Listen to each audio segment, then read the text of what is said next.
It's on? Yeah, boom. Check you. Get you a view of the typhoon. It's pretty calm now. So it's a big typhoon here in Hong Kong, which is interesting. Last night it was like absolutely mad. I thought my bedroom windows were about to come off, but they didn't, thankfully. So I'm trying to do video too, and I've sort of got no excuse really, given that I'm locked inside and I've got nowhere to go. So yesterday, so I watched it back and I just sort of rambled for absolutely ages, but it actually felt like quite good therapy, sort of getting like a lot of stuff off the chest. So I'm going to try again today with a tiny bit more structure. So I want to do this one, and I'm going to try and do them every day, just sort of like 5-6 minutes, just knock them out, quite, high volume.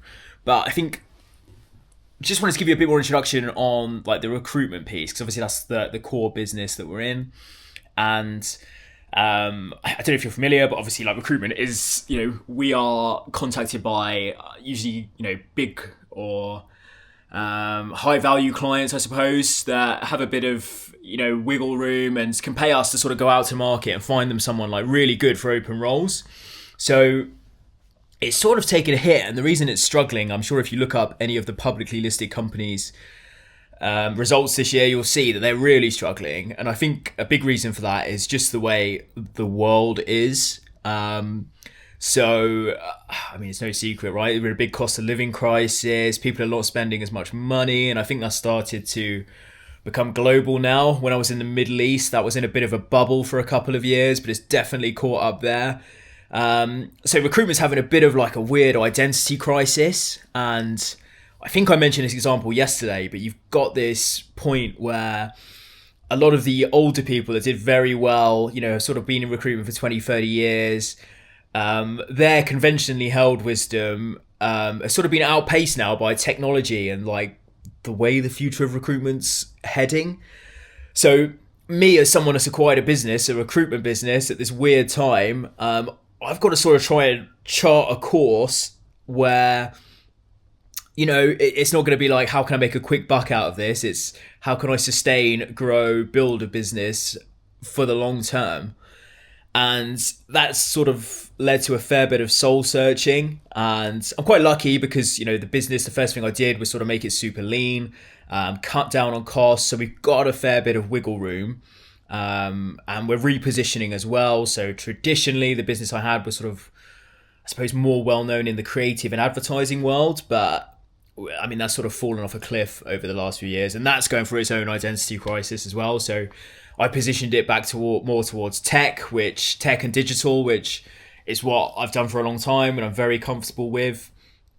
But to talk more about like the holistic angle as opposed to specifics, I think what I have to take into account is how is the future of recruitment going to look like? Because like I mentioned, tech and automation have now torn up a bit of a rule book on what was conventionally held wisdom in recruitment, like that old school hammer the phones, 20 outreaches before 9 a.m. stuff that was put into me. I mean, you can just automate that now, right? And there's also like a lot of issues with like people and the way they brand themselves in recruitment. So my thing that's quite unique, I suppose, is like a lot of recruiters, it's like their identity, right? They're a recruiter.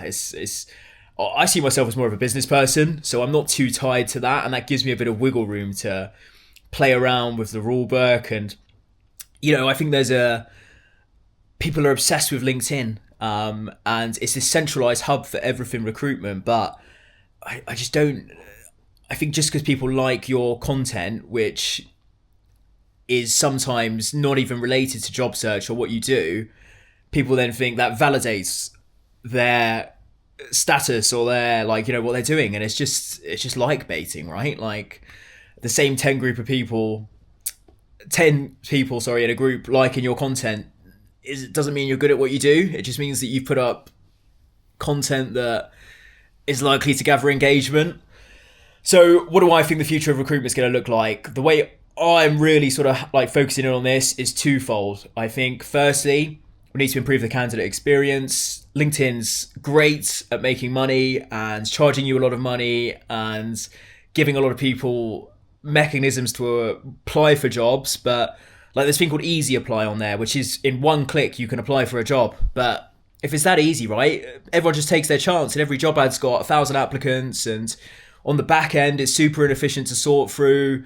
Candidates never hear back, so it does a great job of almost gamifying that job search, but it doesn't do a great job of making it efficient. I'll do a different video on my beef with LinkedIn because I could go on for like 10-15 minutes, but my thing is I want to take a more holistic view on how we market ourselves, and that involves pushing people off of LinkedIn, getting them onto our newsletter, which I'll go into as well, our web WhatsApp channel, and just really improving that candidate experience, a more engaged candidate pool.